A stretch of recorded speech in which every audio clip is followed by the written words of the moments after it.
However, what we've been looking at in the other 7 workshops, well, the 5 that we've seen today, is a lot of focus on how, as a trainer, we can influence a HE staff member to therefore be able to change something for their students. It's a lot of them taking the ownership, taking the leadership of it, and being able to change it for their students. I guess the difference with this one workshop is it's the recognition that actually it isn't just the HE staff member doing this alone. There are support teams available to them to be able to guide them through this. So this one session is focused on those support teams, on those technologists who are there to be able to help the staff. And it's just about being able to support the staff in a systematic and strategic method so that the staff can become upskilled, can become supported, can become guided through that process of helping their own students, even once they've come to the realization of what they would like to achieve for their students. They might have that end goal, but it's the guiding hand along the path. So, first of all, the session's just going to cover a bit of a quote here about the role of the technologist. Some similar things were mentioned in Valeri's slides about the role of learning technology. But it's about that championing technology, using it to kind of find a best fit. And it does acknowledge in the second paragraph, the innovation is led by the lecturer, but it requires a good degree of guidance. And it's that guidance that we're going to be focusing on in this session. For it, there's 4 main themes that are going to be covered. So the 4 areas touch upon a lot of what's been covered in all of the other 7. But obviously this is focused on the technologists. So it's understanding the needs of the HE staff member, managing their expectations and how it's going to be delivered, supporting their decisions, and mentoring them along the way. So taking each one in turn, firstly, understanding the needs. The first area of this workshop is going to look at how, as a technologist, you can understand where that HE staff member currently is to best understand their needs. Now, the best tool that we're going to have to be able to do that is the competency matrix itself. That matrix is going to identify the areas that the staff member is strong in, the areas that they're on par in, and the areas that they would like or should like to improve within. For this, they need to have a look at the data that's there. So the data is going to give them an overall picture of those main areas and how those main areas compare with the benchmark. From that, they can get that overall sense of what's good, what's not. They can then start drilling down and finding out those individual factors. So out of the questions that made up each of those areas, which individual factors do they need to improve in? It might be that they were strong in a few of the questions that made up that factor, but they need to work on one of the other ones. So that's the individual thing. And then to drill down even further, you've then got the specific numbers of that. You've got that HE staff member rated themselves as a 2 out of 5 on that individual skill. So you've now got a bit of kind of specificity there of that's the part that you're going to target. So with that, and I do need to get a piece of data on this and an example one that we can use, but then there's going to be an exercise here of having a look through using the data. So working either independently or working in groups, depending on how many people are there. Have a look through the data for somebody, and from there, assess their overall needs, review the individual factors. So where can those specific improvements be made? And then how are they as a staff member compared to the benchmark? What does that mean? Now, throughout all of that, what I suggest that they do, and this is covered on the first part of this session, is to analyze this with the staff member. So go through it with them. It's not you reviewing them, it's them wanting to do this and wanting to improve for their students. It should be a collaborative approach. So having a review of that data with a staff member. For this, a technologist needs to obviously be clear on what they're looking for.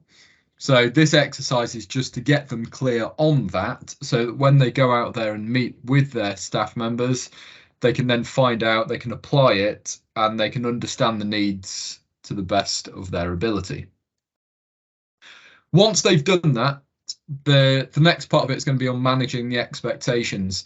Now, real challenge in higher education for learning technologists is the idea that staff development is iterative and that the technology is always advancing and it's just creating a moving target. Now, staff obviously are focused on their students, focused on their teaching, assessment, marking, creating lessons, everything else. The idea of constantly upskilling can become a bit of a battle. So it's about creating buy-in for that systematic upskilling.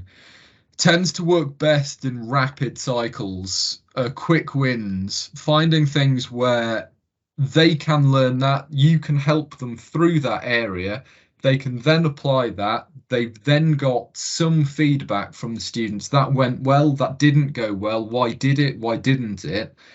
Then another little bit of input, another little bit of guidance, constantly going through of a little bit of extra information, apply it, how did it go?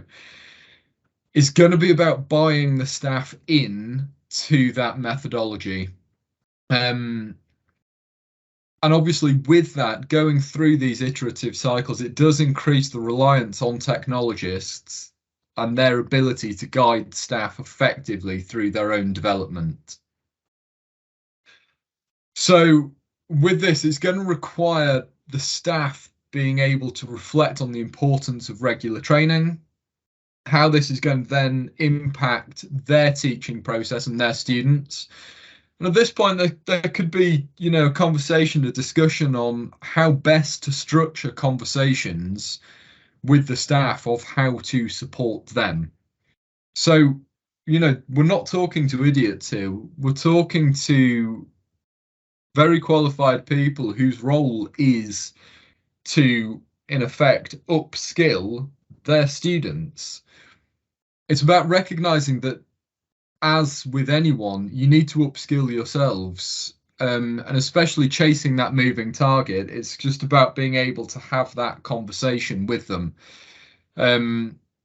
Going back to the point about leadership, it's about building in time for that to happen as well. So one of the things that we've done in some of the areas of our university is building time to the regular course meetings that take place for technologists to come in and just say, look, that course meeting's taking place once a month, and during that time we'll come in and we'll talk for 15 minutes. It's 15-minute overview of, here are the developments that are happening. Here are the, a bit of a scan of the horizon of, this is what's out there now that wasn't last time. It's not about taking out a lot of time, but it's about keeping them informed regularly. And where course teams are bought in that fashion, they're then a lot more likely to at least keep abreast of the options available to them, and therefore know to reach out for support when one of those options is what they want to use to help their students. So little things like that, working as collaboratively, as openly, as candidly as possible, are, good little tactics to be able to manage those expectations and create as much buy-in as possible. Once that's happened, the next step that we've got there is on supporting the decisions. So with supporting the decisions, I tend to say for a technologist, there's 4 things that they need to be able to do. So they need to be able to guide the staff member through the technological environment that they've got available to them. What are the options? So they might say, right, I want to be able to get the feedback from everybody quickly in a visible form. There's probably loads of different options that you've got available to you for that. But within our institution, Padlet might be a good example. So you could say, okay, I'll guide you through those different choices that you've got. Once that's been done, it's then a matter of learning how to use them, how to apply them. So essentially, that's the teaching element there of the learning technologist teaching the HE staff member. Point 3 on this, applying them in their teaching practice, is about the staff member going out there and doing it, but being guided in that process. So not just being left completely alone, but being aware that you're there, you could go in for a session. How can you support them throughout their application of this new software or new technology? And then finally, ensuring that there's that time for the review of the success and identifying further areas for improvement. So what went well, what can be done next time, what could be done differently. Now those 4, go for it. Sorry, Adam, I need to go. So thank you very much, everyone, and see you very soon, right? In 15 days, we have another meeting or something? Perfect. Okay. All right. Thank you, Susanna. Okay, bye-bye. Bye. So with those 4 steps, it just creates a bit of a system for learning technologists to work through, or technologists in general, to work through with their HE staff members. Without a system in place, what often happens is a staff member has jumped past step 1. They've heard about a technology that might be able to do the job. That'll do. They jump to step 2 of just tell me how I can set this up. So there isn't the chance to work collaboratively or review its appropriateness with them. They're already there.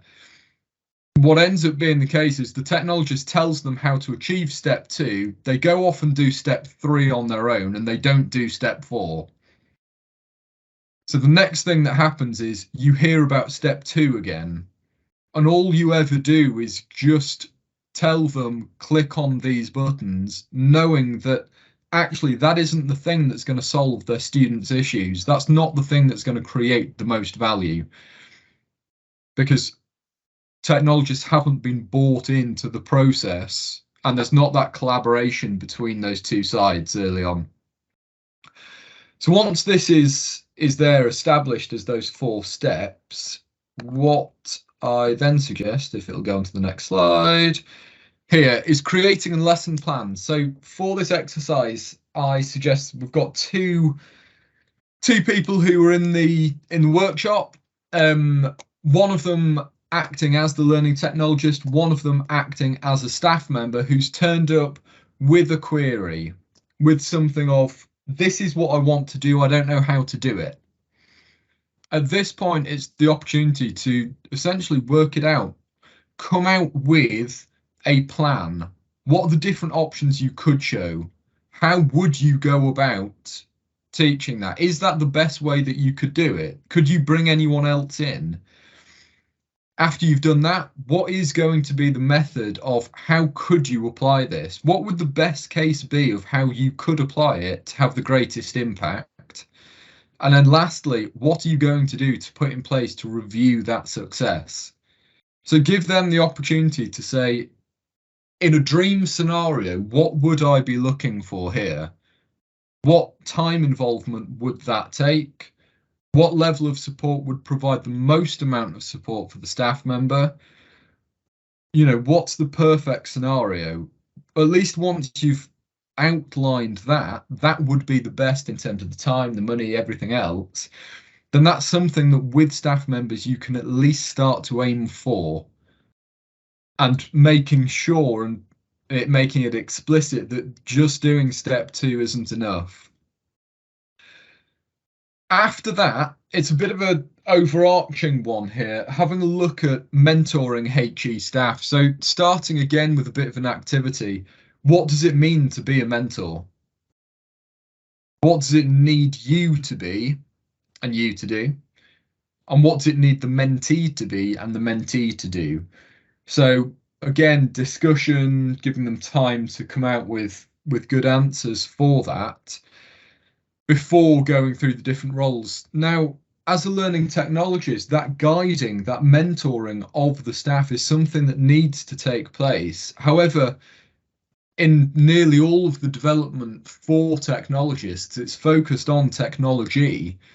So their mentoring ability is often something that gets left behind or certainly overlooked. Now, that's something then that they need to be very self-aware of. So once we've had those conversations, what does it look like? What's required from your mentees, in this case from the HE staff, but what's required from you? What do you need to be able to do? So then this requires a critical understanding of the staff's current level and their goal and your own mentoring ability.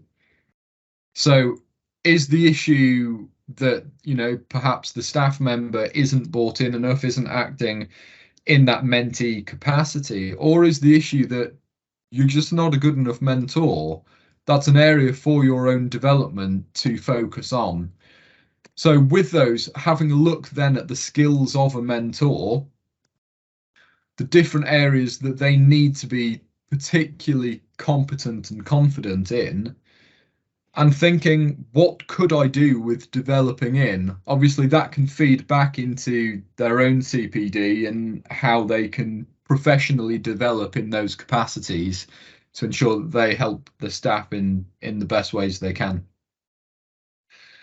That then leads on to another exercise of narrowing that down. So once those areas for development in mentoring have been established, they've identified their current mentoring capabilities, then looking at those opportunities, planning how they're going to improve, putting them into practice and reviewing them.